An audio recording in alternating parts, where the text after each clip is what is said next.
അനുഗ്രഹിക്കപ്പെട്ട നല്ല സമയത്തിനായി ഞാൻ ദൈവത്തെ സ്തുതിക്കുന്നു, സ്തോത്രം ചെയ്യുന്നു.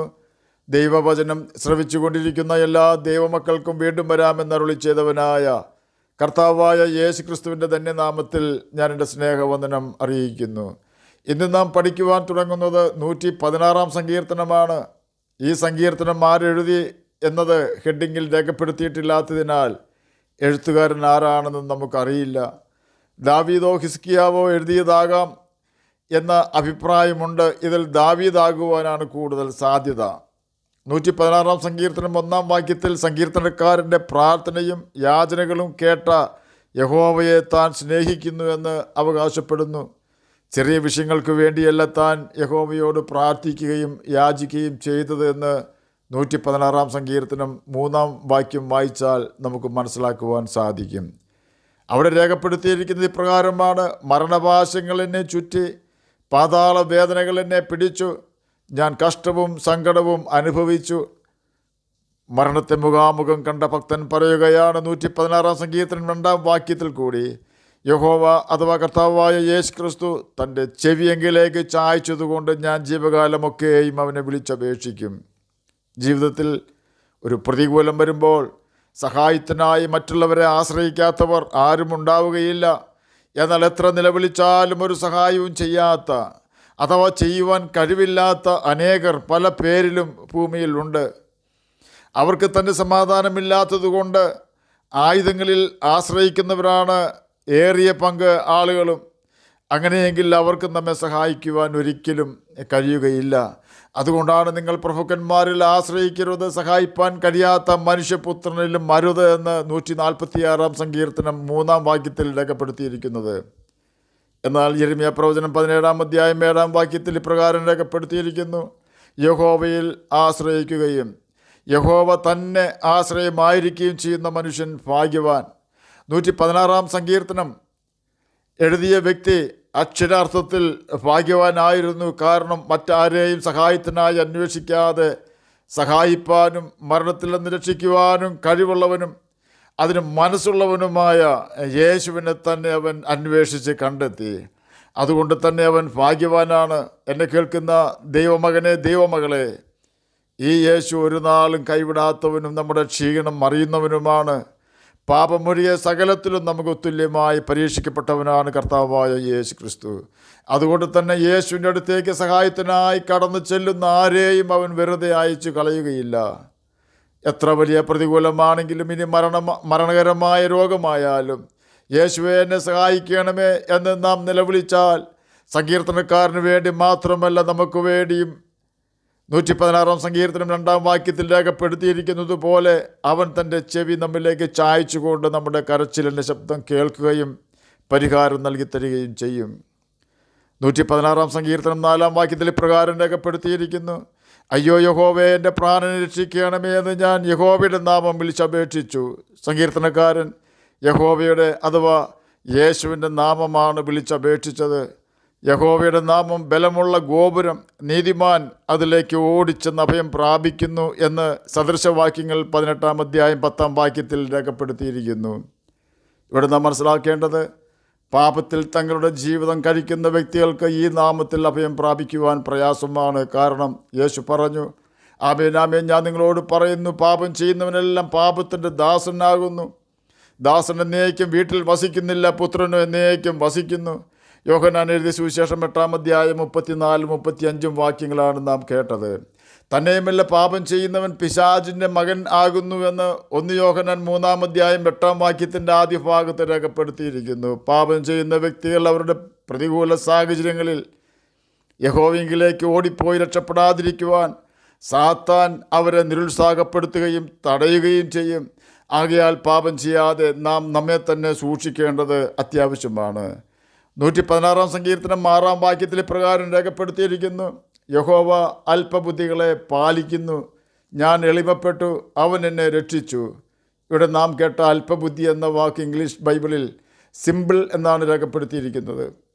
സിമ്പിൾ എന്ന വാക്കിന് കപടമില്ലാത്ത സ്വഭാവക്കാർ, ശുദ്ധ മനസ്സുള്ളവർ എന്നൊക്കെയാണ് അർത്ഥം. ആകയാൽ യഹോവയുടെ നാമത്തിൽ രക്ഷ പ്രാപിക്കുവാൻ നമുക്ക് നിർമ്മലമായ, കപടമില്ലാത്ത, ശുദ്ധമായ ഒരു ഹൃദയം അത്യാവശ്യമാണ്. ഈ ഭാഗം നമ്മെ പഠിപ്പിക്കുന്നത് ആ യാഥാർത്ഥ്യമാണ്.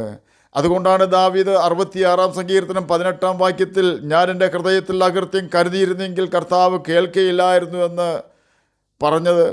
തന്നെയുമല്ല, സെഖര്യാ പ്രവചനം 8-ാം അധ്യായം 17-ാം വാക്യത്തിൽ പ്രകാരം രേഖപ്പെടുത്തിയിരിക്കുന്നു, നിങ്ങളെല്ലാവരും തൻ്റെ കൂട്ടുകാരൻ്റെ നേരെ ഹൃദയത്തിൽ ദോഷം നിരൂപിക്കരുത്, കള്ളസത്യത്തിൽ ഇഷ്ടം തോന്നുകയും അരുത്, ഇതെല്ലാം ഞാൻ വെറുക്കുന്നതല്ലോ എന്ന് യഹോവയുടെ അരുളപ്പാട്.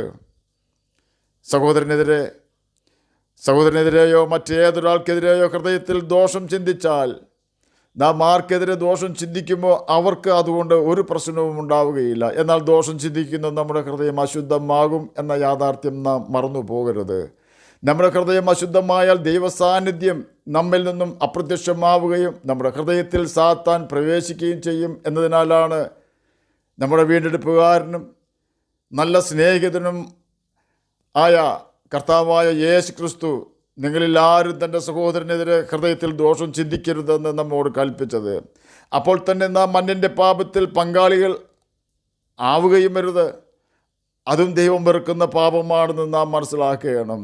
ദൈവം വെറുക്കുന്ന പാപങ്ങൾ നാം ചെയ്യാതെ നമ്മുടെ ഹൃദയം അശുദ്ധമാക്കാതെ സൂക്ഷിച്ചാൽ, സങ്കീർത്തനക്കാരൻ 116-ാം സങ്കീർത്തനം 7-ാം വാക്യത്തിൽ പറഞ്ഞതുപോലെ നമുക്കും നമ്മുടെ ആത്മാവിനോട് പറയുവാൻ കഴിയും, എൻ മനമേ നീ വീണ്ടും സ്വസ്ഥമായിരിക്കുക, യഹോവ നിനക്ക് ഉപകാരം ചെയ്തിരിക്കുന്നു എന്ന്.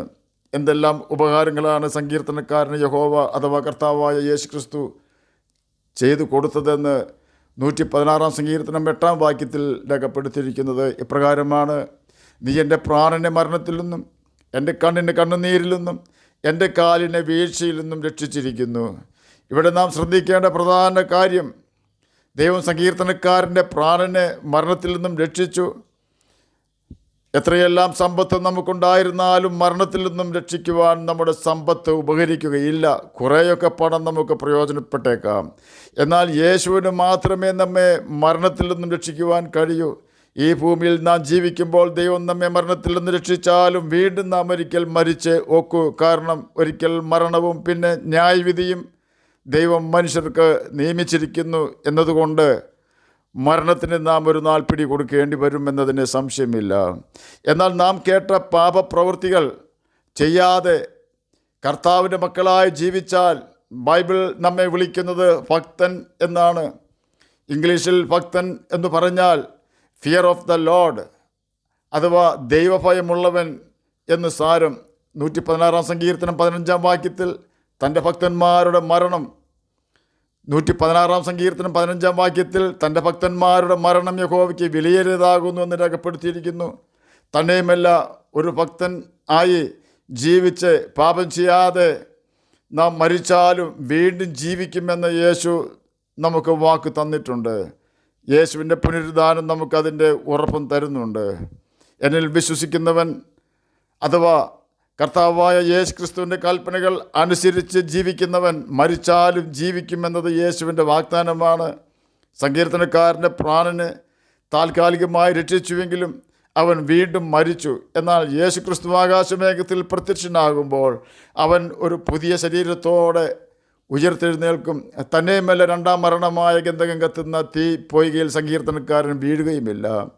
സങ്കീർത്തനക്കാരൻ്റെ കണ്ണിന് കണ്ണുനീരിൽ നിന്നും ഈ ഭൂമിയിലായിരുന്നപ്പോൾ കർത്താവ് രക്ഷിച്ചു. അതിനേക്കാളുപരി ക്രിസ്തുവിനെ മുഖാമുഖം കാണുമ്പോൾ ദൈവം താൻ അവൻ്റെ കണ്ണുനീരെല്ലാം തുടച്ചു കളയും എന്ന വാഗ്ദാനമുണ്ട്. സങ്കീർത്തനക്കാരൻ്റെ കാലിനെ വീഴ്ചയിൽ നിന്നും രക്ഷിച്ചു എന്ന് രേഖപ്പെടുത്തിയിരിക്കുന്നു. ഇംഗ്ലീഷ് ബൈബിളിൽ അതിപ്രകാരമാണ് രേഖപ്പെടുത്തിയിരിക്കുന്നത്, കാലിനെ ഇടർച്ചയിൽ നിന്നും രക്ഷിച്ചു എന്നാണ്. നാം പാപം ചെയ്യാതെ യേശുവിൻ്റെ മുഖത്ത് നോക്കി വിശ്വസ്തയോടെ ജീവിച്ചാൽ മാത്രമേ ഈ ഭൂമിയിൽ ഇടർച്ചകളിൽ നിന്നും രക്ഷ നേടുവാൻ നമുക്ക് കഴിയൂ. ഇടർച്ചകൾ വരാതിരിക്കുന്നത് അസാധ്യം തന്നെ. എന്നാൽ ഇടർച്ച വരുത്തുന്ന മനുഷ്യന് അയ്യോ കഷ്ടം എന്നാണ് യേശു പഠിപ്പിച്ചത്. ഇടർച്ചകൾ മനുഷ്യരിൽ നിന്നും വരുമ്പോൾ നാം ക്രിസ്തുവിനോട് ചേർന്ന് അവൻ്റെ കൽപ്പനകൾ അനുസരിച്ച് ജീവിച്ചാൽ നമുക്കതിൽ നിന്നും യേശു കർത്താവ് മോചനം തരും. അതുകൊണ്ടാണ് 116-ാം സങ്കീർത്തനം 8-ാം വാക്യത്തിൽ സങ്കീർത്തനക്കാരൻ്റെ പ്രകാരം രേഖപ്പെടുത്തിയത്, നീ എൻ്റെ പ്രാണനെ മരണത്തിൽ നിന്നും എൻ്റെ കണ്ണിനെ കണ്ണുനീരിൽ നിന്നും എൻ്റെ കാലിനെ വീഴ്ചയിൽ നിന്നും രക്ഷിച്ചിരിക്കുന്നു എന്ന്. എന്നെ കേൾക്കുന്ന പ്രിയ ദൈവമകനെ, ദൈവമകളെ, സങ്കീർത്തനക്കാരൻ്റെ കർത്താവാണ് നമ്മുടെയും കർത്താവ്. സങ്കീർത്തനക്കാരനെ പോലെ നാം എളിമപ്പെടുകയും ഹൃദയത്തിൽ ആർക്കെതിരെയും ദോഷം ചിന്തിക്കാതെ ഒരു ദൈവഭയമുള്ള വ്യക്തിയായി ദൈവത്തിൻ്റെ കൽപ്പനകൾ അനുസരിച്ച് ജീവിക്കുകയും ചെയ്യാമെങ്കിൽ യേശു നമ്മുടെ പ്രാണനെ മരണത്തിൽ നിന്നും, നമ്മുടെ കണ്ണിനെ കണ്ണുനീരിൽ നിന്നും, നമ്മുടെ കാലുകളെ ഇടർച്ചകളിൽ നിന്നും രക്ഷിക്കും എന്നതിന് സംശയമില്ല. ആകയാൽ നമുക്കും ദൈവവചനം അനുസരിച്ച് ദൈവത്തെ പ്രസാദിപ്പിച്ച് ജീവിക്കുകയും നിത്യജീവനാവകാശികളായി തീരുകയും ചെയ്യാം. അതിന് കർത്താവ് നമ്മെ സഹായിക്കട്ടെ എന്ന് പ്രാർത്ഥിച്ചുകൊണ്ട് ഞാൻ എൻ്റെ വാക്കുകളിൽ നിന്ന് വിരമിക്കുന്നു. നമുക്ക് പ്രാർത്ഥിക്കാം. ഞങ്ങളെ സ്നേഹിക്കുന്ന സ്വർഗീയ പിതാവേ, നല്ല വചനത്തിനായി അങ്ങയെ സ്തുതിക്കുന്നു, സ്തോത്രം ചെയ്യുന്നു. എന്നെ കേൾക്കുന്ന ഏതെങ്കിലും പ്രിയപ്പെട്ടവർ വ്യസനത്തിലായിരിക്കുന്നുവെങ്കിൽ അങ്ങ് അവർക്ക് വ്യസനം മാറ്റിക്കൊടുക്കണമേ. വാർദ്ധക്യത്തിലായ പ്രിയപ്പെട്ടവർക്ക് വേണ്ടി പ്രാർത്ഥിക്കുന്നു. ജഡത്തിൽ കഷ്ടത അനുഭവിപ്പാനിടവരാതെ അങ്ങ് അവരെ സഹായിക്കണമേ. രോഗത്താൽ ഭാരപ്പെടുന്നവർക്ക് രോഗസൗഖ്യം കൊടുക്കണമേ. സമാധാനമില്ലാത്തവർക്ക് സമാധാനം കൊടുക്കണമേ. പഠിക്കുന്ന കുഞ്ഞുങ്ങൾക്ക് പഠിക്കുവാനുള്ള ബുദ്ധിയും ജ്ഞാനവും ഓർമ്മശക്തിയും കൊടുക്കണമേ. പ്രാർത്ഥന കേട്ടതിനായി സ്തോത്രം. യേശുവിൻ്റെ നാമത്തിൽ തന്നെ ആമേൻ. കർത്താവ് എല്ലാവരെയും അനുഗ്രഹിക്കട്ടെ. സ്തോത്രം.